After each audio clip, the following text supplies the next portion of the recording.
ಬಾಲ್ಯದಲ್ಲೂ ಕೂಡ ನನ್ಗೇನಾಯ್ತು ಅಂತ ಹೇಳಿದ್ರೆ ತುಂಬಾ ಚಿಕ್ಕ ವಯಸ್ಸಿನಲ್ಲಿ ನಾವು ತಂದೆನ ಕಳ್ಕೊಂಡೆ. ನಮ್ಮಮ್ಮ was the only bread winner. ಅವರಿಗೆ ಜವಾಬ್ದಾರಿ, ಇಡೀ ಕುಟುಂಬದ ಜವಾಬ್ದಾರಿ ಅವ್ರ ಹೆಗಲ ಮೇಲೆ ಇತ್ತು. ಅವರಮ್ಮ ಅಂದ್ರೆ ನಮ್ಮ ಅಜ್ಜಿ ನಮ್ಮನ್ನ ನೋಡ್ಕೊಳ್ತಾ ಇದ್ರು. ಸೊ ನನಗೆ ಚಿಕ್ಕದಲ್ಲಿ ನಮ್ಮ ಅಮ್ಮನೇ ನನ್ಗಪ್ಪ, ನಮ್ಮ ಅಜ್ಜಿ ಏನಿದ್ದಾರೆ ಅವ್ರು ನಮ್ಮ ಅಮ್ಮ, ಮನೆಯಲ್ಲಿ ಇದ್ದು ನೋಡ್ಕೊಳ್ತಿದ್ರು ಅವರು, ನಮ್ಗೆ ತಂದೆ ಆಗ್ತಾ ಇದ್ರು ನಮ್ಮಮ್ಮ.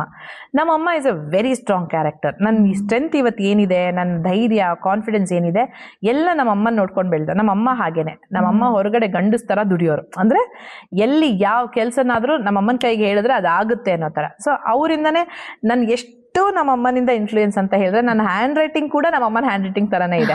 ನನ್ನ ಮೊದಲ ಗುರು ಅಂದ್ರೆ ನಾನು ಸ್ಕೂಲ್ಗೆ ಹೋಗೋ ಮುಂಚೆನೆ ನಮ್ಮ ಅಣ್ಣ ಸ್ಕೂಲ್ಗೆ ಹೋಗ್ತಿರುವಾಗ ನಾನು ಸ್ಕೂಲ್ಗೆ ಹೋಗ್ತೀನಿ ಅಂತ ಹಠ ಮಾಡ್ತಿದ್ನಂತೆ. ಸೊ ನಮ್ಮಮ್ಮನೇ ನನಗೆ ಫಸ್ಟ್ ಈ ಹೇಳ್ಕೊಟ್ಟಿರೋದು. ನಂಗೆ ಇನ್ನೂ ಚೆನ್ನಾಗಿ ನೆನಪಿದೆ.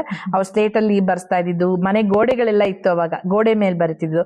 ಸೊ ಲಿಟ್ರಲ್ ಮೀನಿಂಗ್ ಅಲ್ಲಿ ನಮ್ಮಮ್ಮನೇ ನನ್ನ ಮೊದಲ ಗುರು.